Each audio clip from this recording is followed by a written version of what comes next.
The monk stood at the altar in the dark. His hands were trembling. Not from cold, not from age, from doubt. He had said the words 1,000 times. He had lifted the host 1,000 times. He had believed, or told himself he believed, that what he held was more than bread. But on this morning, in the small stone church in Lanciano, Italy, something inside him had broken. He no longer knew what he was holding. And then the host became flesh, and the wine became blood right there, at the altar, in his hands. If you have ever stood in a church and wondered whether any of it is real, whether the words are true, whether the sacraments hold what the church says they hold, then this story is for you. Because what happened in that 8th century chapel was not a vision, not a mystical experience, not a feeling.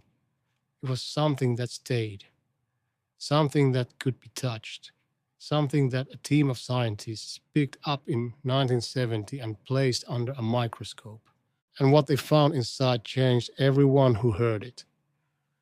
Before we go further, if stories like this move you, take a moment to subscribe to this channel and leave a comment telling us where you are watching from.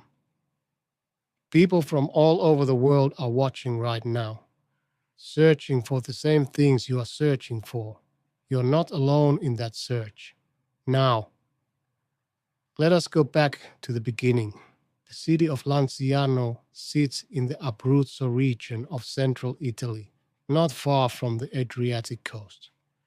In the 8th century, it was a quiet place, a town of merchants and monks and old stone walls. The church at the center of our story was then known as the Church of Saint Legontian, named for an early Christian martyr. A Basilian monk, a monk following the rule of Saint Basil the Great, had been assigned to celebrate Mass there. The Basilians were among the oldest monastic communities in Christianity. Saint Basil the Great, who lived in the 4th century, wrote the rule that bore his name as a response to the austerity of the early desert fathers. His monks were not hermits. They lived in community, studied scripture, performed works of charity, and placed the divine liturgy at the center of everything they did. A Basilian monk in 8th century Italy was a man formed by years of communal prayer, intellectual study, and physical discipline. He was not an uneducated man prone to superstition. He was, by the standards of his age, among the most educated and thoughtful men in the region. His name was not recorded in any surviving document. History kept his secret. What history did preserve was his struggle. This monk was a man of deep learning and deep unease. He had read the debates of the early church. He had encountered the arguments of those who said the Eucharist was a memorial only, a symbol, a spiritual metaphor. Those arguments had lodged in his mind like a splinter. He kept performing the liturgy. He kept consecrating the bread and wine. He kept saying the ancient words. But behind his eyes, the question never stopped. What is this really? What am I holding? On the morning the miracle occurred, most scholars place it sometime in the 8th century, during a period historians call the early medieval church in southern Italy. The monk began Mass as he had done countless times before. He consecrated the host. He lifted it. He pronounced the words of institution over the chalice, and he watched the host transform in his hands into a circle of flesh. He watched the wine in the chalice turn into 5 irregular globules of coagulated blood. His hands shook, his voice failed, he could not move. Then, according to the accounts that were written down and preserved through the centuries, he turned to the congregation and said, "Come, brethren, and marvel at this miracle. Come and see God made visible." Those relics were not discarded. They were not hidden. They were preserved. The 5 globules of blood were placed together on a small plate. The flesh was set on a paten. Over the following centuries, the relics remained in the church, which was rebuilt and eventually became the sanctuary of the Eucharistic Miracle in Lanciano, the Church of San Francesco, a Franciscan church that stands to this day. Pilgrims came, the church examined them, and the relics endured. What is remarkable is not just that they were preserved. What is remarkable is how they were preserved. No embalming, no chemical treatment, no refrigeration, no controlled environment for most of their 12 centuries of existence. They sat in a reliquary in a church in central Italy through war, through plague, through earthquake, through the humidity of the Adriatic coast, through every natural force that should have dissolved organic matter into dust long before any scientist arrived to study them. The history of the relics between the 8th century and 1970 is itself a record of survival against ordinary expectation. Church documents from the medieval period reference the relics and their continued state of preservation. In 1574, the Archbishop of Lanciano, Rodrigo Guevara of the Order of Friars Minor, commissioned an inspection. What the inspectors found was what previous generations had reported: the flesh and blood intact, the blood in its 5 unequal globules, the flesh brownish color and dry to the touch but structurally whole. By that point, the relics had already been sitting in the church for approximately 800 years. The 1574 inspection produced written documentation that was filed in ecclesiastical records. It was not the only such inspection. Multiple examinations were recorded across the centuries, and none found decay. This matters because it sets the stage for what happened in 1970 in a way that is easy to overlook. When Dr. Linoli arrived to examine the relics, he was not being asked to verify a fresh claim. He was being asked to examine something that had already been documented in ecclesiastical records for 12 centuries and in formal written records for at least 4 of those centuries. The question science was being invited to answer was not whether the original miracle had occurred. The question was what the relics actually were, made of, and whether their condition could be accounted for by any non-natural mechanism.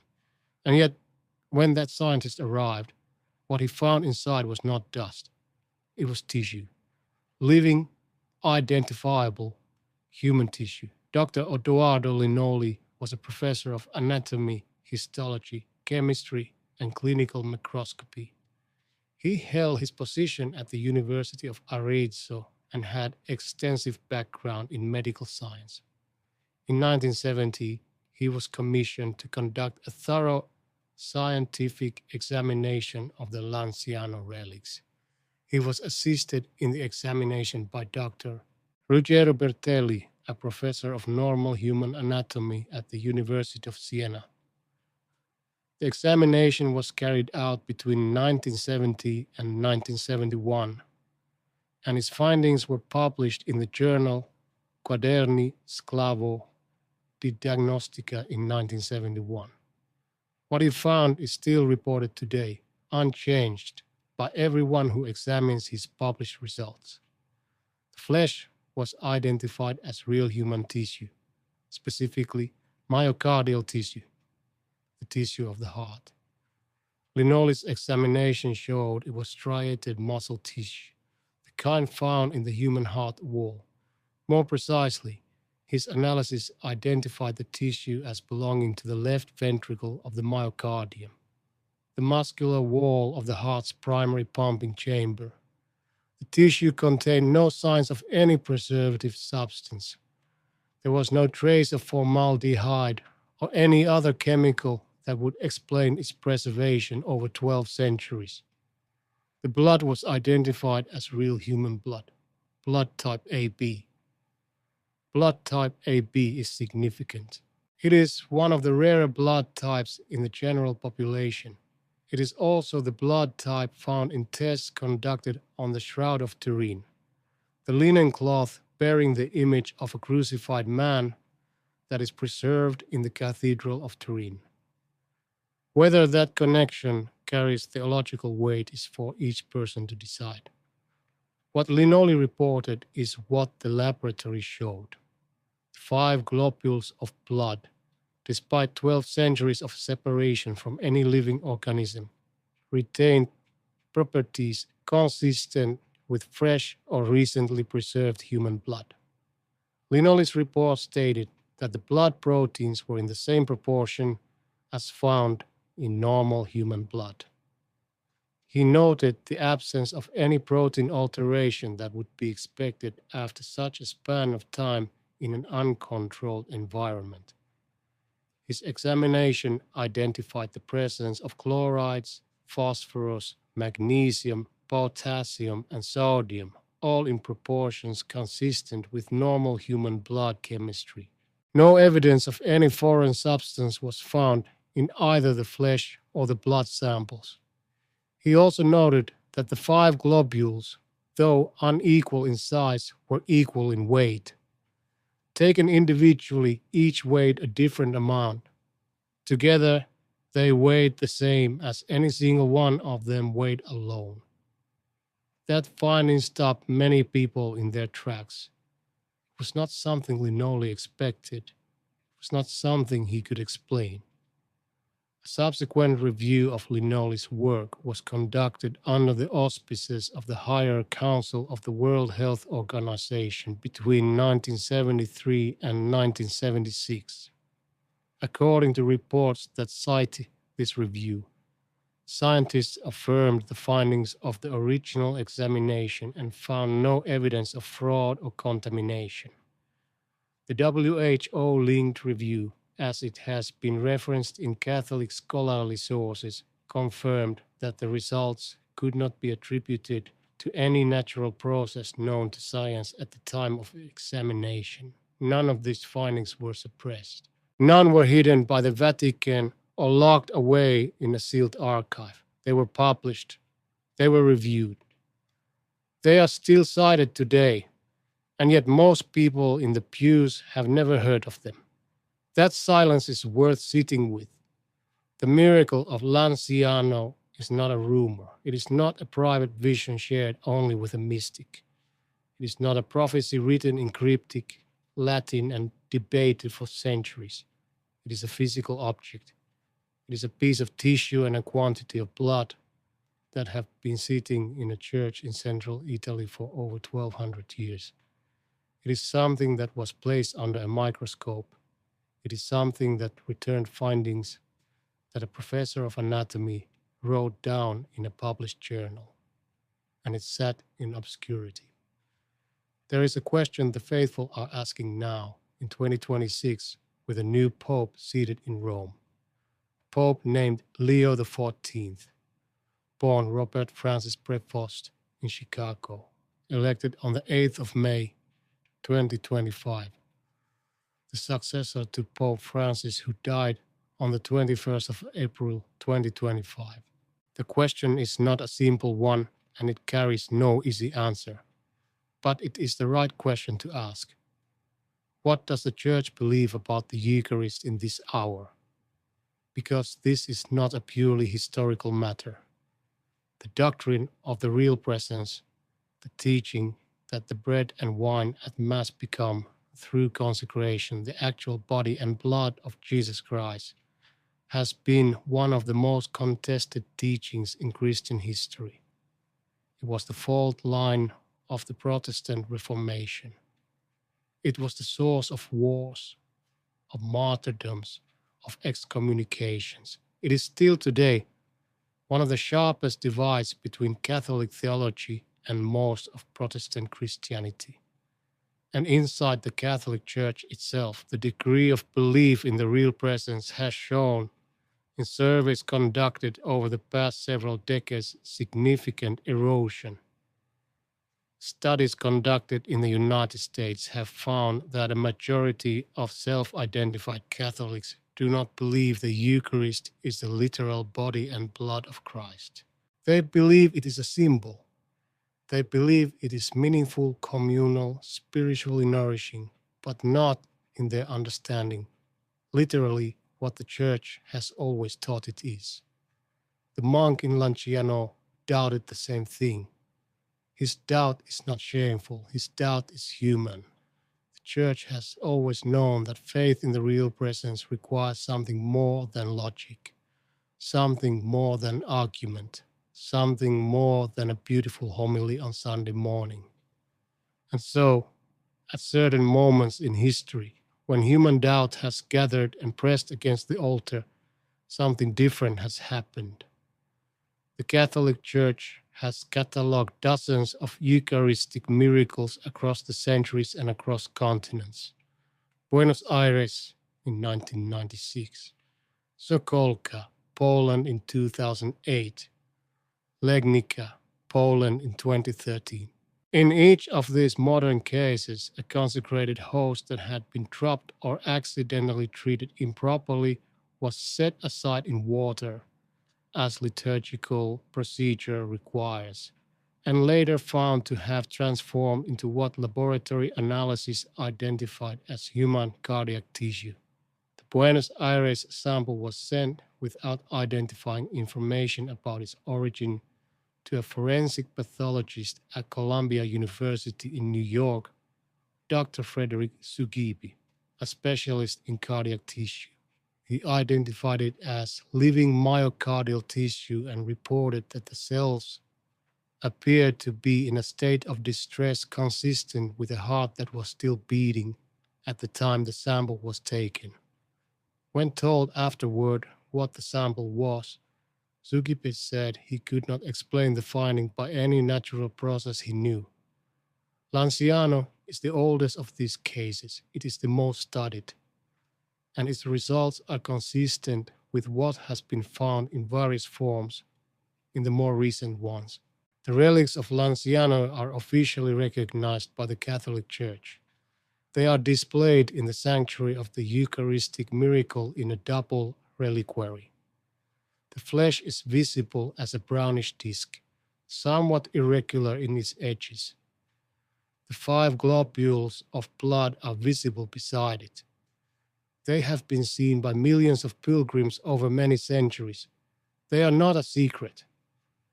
They are simply a thing most people never encounter until something draws them toward it.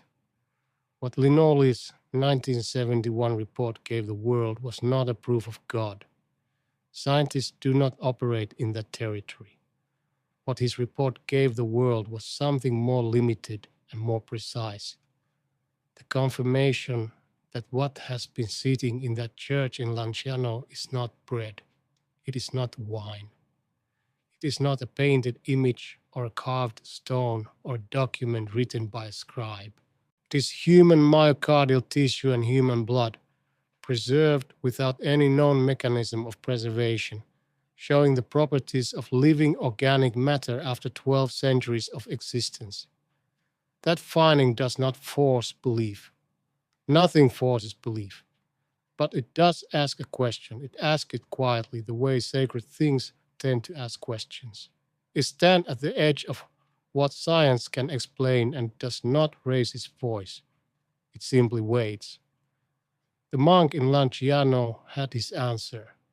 He turned to the congregation with trembling hands and said, "Come, brethren, and marvel at this miracle. Come and see."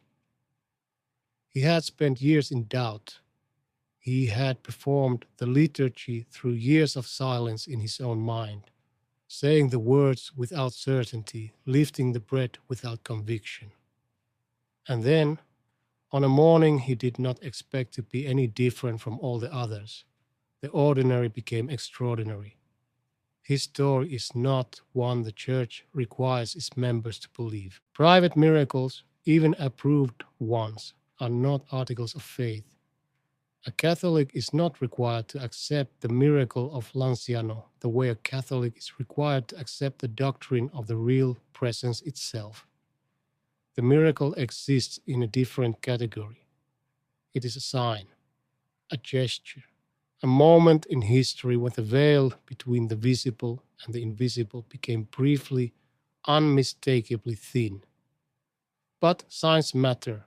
Signs are the language of something that cannot be spoken directly. The whole history of the church is written in signs. Burning bushes and parted waters, empty tombs and folded linen, a star over a stable and fire over an upper room. The miracle of Lanciano is one entry in a long record of the sacred pressing against the surface of the ordinary and leaving a mark. It left a mark that a team of scientists in 1971 could hold in their hands. Now it is 2026. Pope Leo XIV is at the beginning of a pontificate that no one yet fully understands. He comes from a tradition of Augustinian scholarship and canon law. He has spoken of the Church's relationship with the modern world with measured and deliberate language. He stands in the chair of Peter at a moment when the question of what Catholics actually believe about the Eucharist is not a settled matter, when services show erosion, when pews are emptier than they were a generation ago, when the children who were raised in the faith are leaving, and the ones who are staying are often searching for something they were never given a name for. What they are searching for, in many cases, is exactly what that Basilian monk was searching for in the 8th century. They want to know if it is real, not in a philosophical sense, not in a theological argument that requires a seminary degree to follow. They want to know the way a child wants to know, simply, completely, without qualification. And somewhere in central Italy, in a town called Lanciano, in the sanctuary of the Eucharistic Miracle, inside a double reliquary on an altar in the Church of San Francesco, the answer has been sitting for 1200 years. It is tissue, human, cardiac, preserved beyond explanation. It is blood, human. Type AB, unaltered. It was placed there by hands that trembled with doubt. It remains there now for hands that tremble for the same reason. And the question it carries is not complicated. It is not addressed to scholars or bishops or scientists. It is addressed to whoever stands before it and asks, is this real? The monk asked that question. He received his answer in a form he could not deny. The scientists asked the same question with different instruments. They received the same answer in a different form. The Church has never withdrawn its recognition of what happened in Lanciano. The relics stand. The reports exist. The pilgrims still come. Whether Pope Leo XIV will elevate the miracle of Lanciano to greater prominence in this era of Eucharistic renewal, something his predecessor Pope Francis began to discuss in his later years, and something the United States Conference of Catholic Bishops placed at the center of a national Eucharistic revival that concluded in 2024, is not known. No announcement has been made, no decree has been issued, but the question hangs in the air of 2026 with a particular weight because the need that question answers has never been greater. The faithful are doubting. They are doubting the way that monk doubted. They are standing at the altar of their own lives and asking whether any of it is what it claims to be. And the relics in Lanciano are not asking to be believed. They are simply there. Myocardial tissue, blood type AB, 12 centuries, no preservatives, no explanation. Come, brethren, and marvel at this miracle. Come and see